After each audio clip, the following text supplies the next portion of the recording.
falou do Jesus que era naqueles dias, em Filipos, na Macedônia, e é hoje. O Jesus cujo sangue continua com a eficácia conquistada ao longo de uma vida perfeita, vivida em absoluta obediência aos preceitos do Pai. Aquele homem, o carcereiro, Atos 16, de 30 a 34, pôde muito bem ter conhecido toda a história e toda a saga do Senhor Jesus, mas só depois de tê-lo invocado como seu Salvador pessoal. Era de perdão que ele necessitava, e não de conhecer a história de alguém bom e perfeito. A não ser que conhecer a história de alguém bom e perfeito resolvesse sua situação de pecador miserável diante de Deus, isso era absolutamente dispensável. Ele precisava de perdão, era pecador, e pecador, inteligente ou não, culto ou não, religioso ou não, precisa de perdão, como precisa de ar para respirar. Se lhe faltar o ar, ele morre. Falta-lhe o perdão, mas ele não se dá conta, porque a morte resultante da falta de perdão só virá depois. Quer dizer, morto ele já está, mas comendo, bebendo, dormindo, indo e vindo, ele tem a impressão de estar vivo. Como pode, todavia, estar vivo alguém separado da glória de Deus? Romanos 3, 23. Alguém assim é alguém em trevas, um indigente espiritual, morto, remido para sempre. Essa é a exata posição de quem invocou o nome do Senhor Jesus, confiando plenamente na eficácia do seu sangue. E por que não acontece de forma igual com quem conhece o Jesus que foi? Com quem crê no Jesus que abençoou a tantos, que tanto bem fez, que tantos milagres operou? Porque isso não é confiar. O acreditar pode ser feito à distância, mas não o confiar. Acreditar é constatar o fato. Alguém avista um leão e crê ou acredita em sua existência, mas só se aproximará dele se houver confiança para tanto. Normalmente, se ele estiver em uma jaula e se a jaula oferecer segurança. Não é preciso coragem para acreditar. Para confiar, sim, é necessária toda a coragem disponível. O pastor espírita até hoje acreditou em Jesus, mas jamais chegou suficientemente perto dele. E não o fez ainda, porque ainda não confiou. Confiar em Jesus, vamos insistir, não é confiar em que ele nasceu, viveu e morreu, em que ele operou milagres e maravilhas. Confiar em Jesus é confiar que Deus leva tão a sério o sangue de seu filho, a ponto de considerar total e completamente perdoado quem a ele invocar. Confiar em Jesus é confiar que sua encarnação foi necessária, não para servir de exemplo, mas para que ele substituísse diante da justiça do Pai o pecador perdido, que de outra maneira teria que ficar separado da santidade divina para sempre.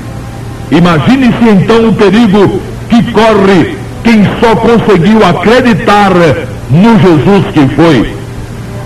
Quando essas vidas partirem, descobrirão em completo desespero que o Jesus que foi não foi suficiente.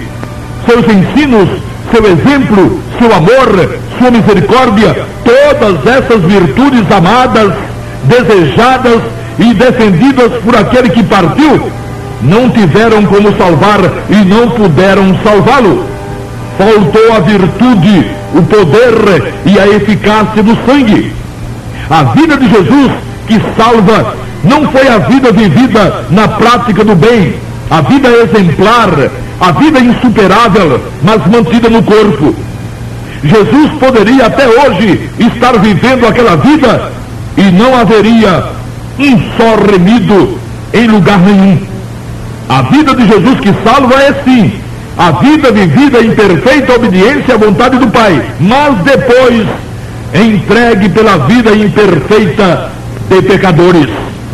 O Santo Espírito, usando o apóstolo Paulo, não no Bhagavad Gita, não nos livros Vedas, não no Alcorão, mas no Novo Testamento, fez a seguinte revelação, referindo-se à obra do Senhor Jesus, o qual, por nossos pecados, foi entregue e ressuscitou para nossa justificação. Romanos 4:25.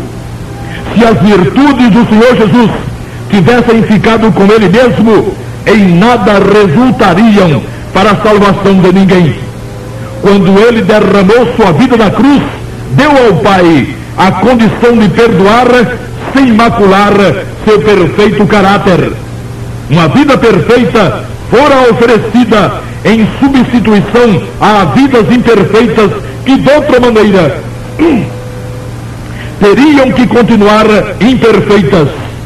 Ele então foi entregue pelos pecados de todos os que o invocarem em toda a história da dispensação da graça, que aliás está terminando, e pelos pecados dos que, antes da sua vinda, criam na promessa. Ele foi entregue pelos nossos pecados, nossos, de nós remidos, e foi ressuscitado para nossa justificação, nossa, de nós remidos. Existe um famigerado pensamento no chamado mundo cristão altamente perigoso, pois tem levado muitos a imaginarem que já que Jesus morreu e ressuscitou, então viva, está ou estaria todo mundo numa boa. Tudo falso. Jesus foi entregue e ressuscitou para o perdão e para a justificação apenas e tão somente dos que o invocaram, ainda que isso seja possível a quantos dele ouçam falar. Contudo, só o ouvir falar não tira ninguém da condição de pecador perdido.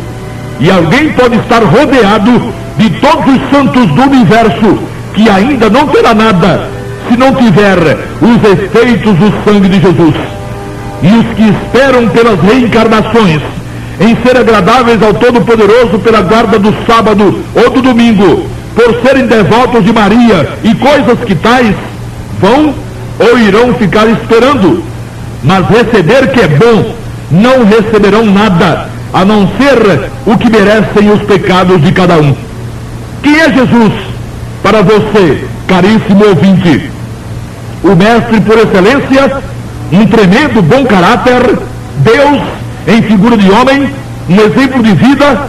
É assim que você espera se apresentar ante a justiça divina? Não faça isso, não faça isso.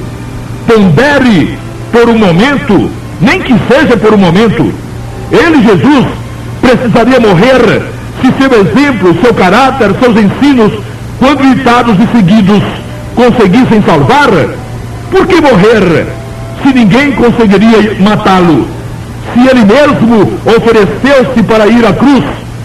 Por que o Pai permitiria sua morte se mais de 12 legiões de anjos, mais de 72 mil anjos viriam em seu socorro se ele pedisse? Se ele não tivesse ido à cruz, caríssimo, só existiria o Jesus que foi. Foi exemplo, foi mestre, foi bom caráter e nada mais. Graças a Deus, Jesus foi à cruz e indo, ele levou milhões à presença do Pai, não por seu exemplo, não por seus ensinos, não por seu amor, mas pelos méritos inigualáveis do seu precioso sangue.